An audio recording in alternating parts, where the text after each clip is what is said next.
Las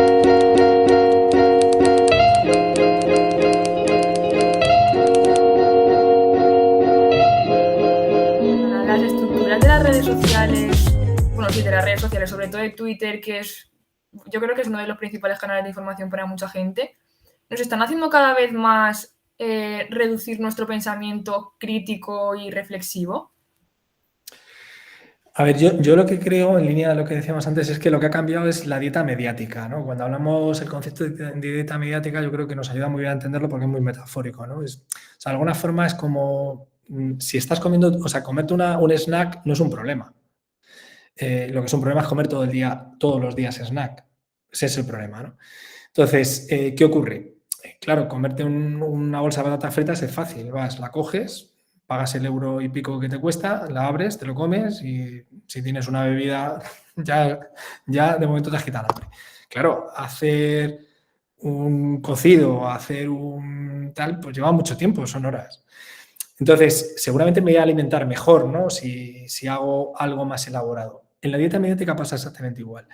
El problema es cuando, si yo analizo la dieta mediática de alguien, toda la información que le llega son informaciones breves de 144 caracteres, 288, o le llega a través de 200 imágenes que ha visto ese día en Instagram o vídeos en TikTok y en Instagram. Si eso es lo que te informa, es que es difícil. O sea, nosotros, por ejemplo, que en otro ámbito hacemos comunicación científica, yo siempre lo digo, yo te puedo decir que estamos haciendo un proyecto de long COVID y decirte qué es lo que está haciendo un grupo, pero no te puedo explicar la complejidad de cómo abordar el dolor facial que te queda si tienes long COVID, lo que hay detrás, es imposible, eso no lo puedo contar en un... Porque si te hago algo muy, muy complejo, algo muy largo, no lo vas a ver. Entonces, yo creo que la lógica que tienen estas redes, o sea, lo interesante es si yo, que además coincido contigo, ¿no? Si yo utilizo Twitter para ponerte algo que te lleve a otra cosa, ¿no? De hecho, luego voy a mandar un acto que hacemos justo la semana que viene, que se puede seguir en línea, que es con los compañeros de Maldita sobre cómo se está trabajando el tema de verificación, ¿no?, en la guerra de Ucrania. Por si lo queréis echar un vistazo, que es el miércoles que viene de 5 a 7 de la tarde. Entonces, yo puedo lanzar eso por las redes para que alguien lo sepa y luego vaya a la información. Pero al final, claro, allí lo que vamos a hacer es trabajar 2 horas, pues ellos contando cómo están verificando, haciendo ejemplos, tal. Tienes que dedicarle tiempo y al final es un poco lo que decíamos, ¿no? Si yo quiero poder interpretar mejor la realidad, al final hay una parte que requiere sosiego, ¿no? Fijaros, una cosa que se está viendo mucho que pasa con la desinformación. Hoy lo comentábamos también, por ejemplo, en algunos aspectos, ¿no? O sea, siempre que hay una reivindicación histórica del tipo que sea, ¿no?, de cualquier nación, de cualquier país, tiene un punto cero de la historia, ¿no? Siempre hay un punto cero. Parto en un año. Y normalmente suele ser algún tipo de agravio, siempre, ¿no? Eso siempre es así, ¿no? Claro, cuando pensamos en la historia a largo plazo, la historia es un devenir, no es un momento. O sea, luego hay momentos, ¿no? Entonces, yo puedo manejar eso si solamente te mando mensajes de 144K. Es que para entender la historia tengo que ir a leer y tengo que ver qué pasó y cómo pasó y ver distintas fuentes, ¿no? Y veré que hay contradicciones, que hay visiones distintas. Claro, ¿eso qué es? Eso es suspender todo sobre un fenómeno, ir a descender. Claro, si yo, por ejemplo, un tipo de desinformación que propaga mucho y que es muy cíclica, ¿no? El tema de la inmigración. Hoy justo lo comentábamos. La gente, por ejemplo, hay unos bulos recurrentes que aparecen cada vez que hay digamos, algún asunto vinculado con inmigración, que son prácticamente iguales, hay muy poca variación. Y lo que se cambia son que en un día te decía que era en Badalona, otro día te dice que es en Parla, otro día...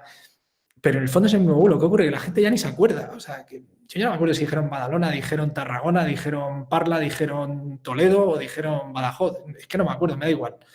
Si estoy predispuesto, por lo que decíamos, ¿no? Porque, bueno, pues porque tengo una determinada posición sobre eso, estoy dentro de voy a picar con ello. O sea, y lo voy a difundir, no voy a pensar sobre el asunto. O sea, que hay cosas que favorecen mucho que de alguna manera eso sea así. ¿Qué ocurre ahí? Lo que necesitas al final es educar en esa suspensión crítica, ¿no? ¿El pensamiento crítico qué es? El pensamiento crítico es que por defecto tú, una información o algo que te dicen, dices, no desconfío, o sea, es como si viene tu pareja y te dice algo, ¿no? Pues no desconfías de que va a ser falso.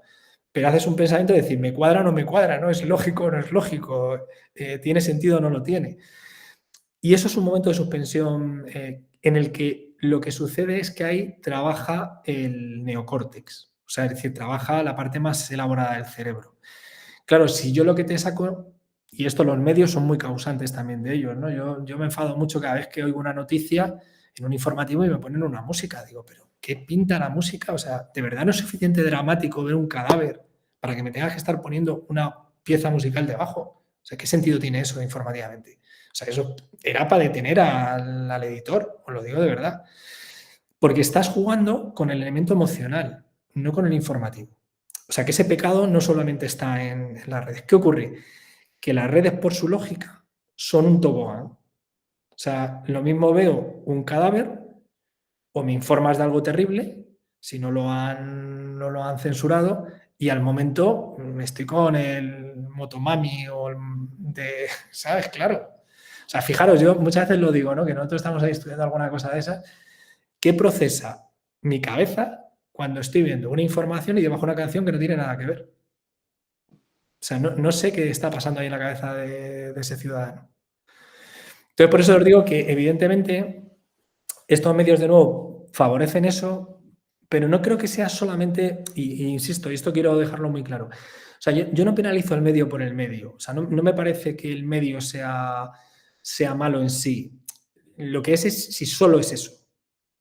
O sea, si de repente estos medios son la única fuente de información, que ahí es donde creo que tenemos el problema. Claro que al final Internet genera muchas oportunidades, ya lo hemos dicho, al final mucha gente joven se organiza a partir de eso y cosas que igual antes no hubieran hecho, simplemente por la posibilidad que les da Internet, pero hay que tener lo que tú dices, al final hay que tener un pensamiento crítico y saber que hay unos intereses detrás y una gente que al final es una empresa privada. Sí, porque eso, fíjate, eso es verdad que ha pasado, que se ha borrado un poco esa idea, porque nos parece, o sea, es verdad que ahora estamos con lo de Elon Musk y tal, que está ahora en la agenda pública, pero a veces como que es verdad que se borra, eso sobre todo yo lo veo, vamos, yo tengo hijos adolescentes, y como que se borra eso, ¿no? O sea, esa idea de que yo antes sabía que un medio tenía un grupo editorial detrás, había tal, y bueno, pues tenía una, digamos, una línea editorial, ¿no? O sea, y eso es lógico, ¿no? Pero el problema que tenemos hoy en día es que eso a veces se borra. O sea, parece como que eso no existe, ¿no? Como si fuese un espacio idílico, ¿no? En el que nada pasa y en el que tal. Y eso es un error, claro. Sí, nosotros también lo debatíamos con otras personas que invitamos que si entendíamos las redes como un contenedor de información donde cada uno va y coge lo que quiere, o si ya lo empezamos a entender como un medio de comunicación, pues eso con lo que tú dices, con una línea editorial, con unos intereses detrás, que hay gente que ve Twitter y dice, esto es un cubo de información, y yo cojo lo que a mí me apetezca.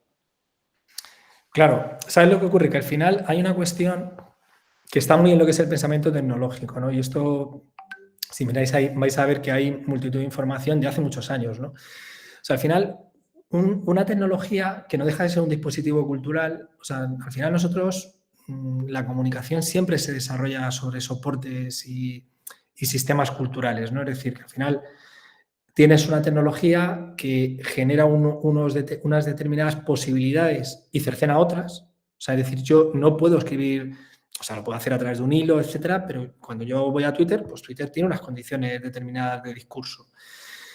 Y luego eso acaba generando unos hábitos sociales, genera también unos modos de lectura, o sea, pero todo eso es un aparato cultural, o sea, no ha surgido de la nada. Y eso a veces como que parece que se diluye, ¿no? O sea, esto yo, fíjate, siempre pongo mucho el ejemplo, porque, digamos, yo tengo una formación musical por otro lado y he trabajado mucho en la parte de la música, ¿no? En los medios y demás. Cuando, por ejemplo, fui profe de radio hace muchos años y yo le explicaba a los alumnos, decía, a ver, la radiofórmula determinó que las canciones duraban 3 minutos. O sea, de hecho, si habéis visto por la famosa película hasta de Queen y tal, cuando hacen el tema este de Rhapsody Blue, pues dices, hostia, que dura 6 minutos, esto no lo van a poner en ninguna emisora. Claro, porque se hizo un dispositivo cultural que estaba pensado para que 3 minutos y poner publicidad, 3 minutos y poner publicidad, 3 minutos y poner publicidad. Era un dispositivo cultural comercial. Y las industrias culturales que hemos generado en el siglo XX ahora se han transformado en otra cosa. pero siguen estando. O sea, en el fondo, esa es una lógica en la que hay que educar y supone que eso también es importante para no pensar que todo es igual, ¿no? Que creo que es otro, no lo hemos comentado, pero creo que es otro de los grandes problemas, ¿no? Cuando se genera una saturación, que además están aprovechando mucho los populismos, y de repente la gente dice, es que todo es igual, o todo el mundo es igual, o no, todo no es igual, no todo el mundo es igual, no toda la información es igual. Todo el mundo tiene una mirada sobre la información, eso es evidente. O sea, yo siempre digo que la ideología no es una cuestión política, la ideología es una construcción que constituye y construye tu mirada sobre el mundo. Y todos la tenemos, porque tiene que ver con nuestra formación, con nuestro entorno social, nuestro entorno familiar, es decir, nuestra experiencia vital. Y eso lo tenemos siempre. Y eso hay que saberlo. Siempre alguien mira la realidad de una determinada forma. Yo determino que el plano es así o es así. Y a veces lo hago inconscientemente, pero lo hago. Cuando yo pongo un plano y dejo fuera de campo otra cosa, hay algo que se queda fuera. Y puede ser que no lo esté haciendo intencionalmente. ¿Pero por qué lo hago? Porque tengo una determinada forma de ver la realidad. Eso es lo que hay que enseñar. Cuando hacemos eso, permitimos también que se pueda, dentro de esa idea de que eso es un contenedor, que hay unos intereses, que lógicamente si no los hubiese, yo siempre digo, si no hubiese un interés, pues ¿quién iba a poner el dinero ahí? O sea, es evidente. O sea, no podemos pensar que algo surge de la nada, claro. O sea, lo que tenemos que saber es ayudar a entender que están esos intereses, saber cómo leer la información que me viene por ahí y críticamente compararla con otros que tienen otros intereses y entender los intereses de manera complementaria. Pero es un reto, ¿eh? Es un reto y vosotros que sois jóvenes tenéis mucho que decir aquí en lo que pasa a futuro.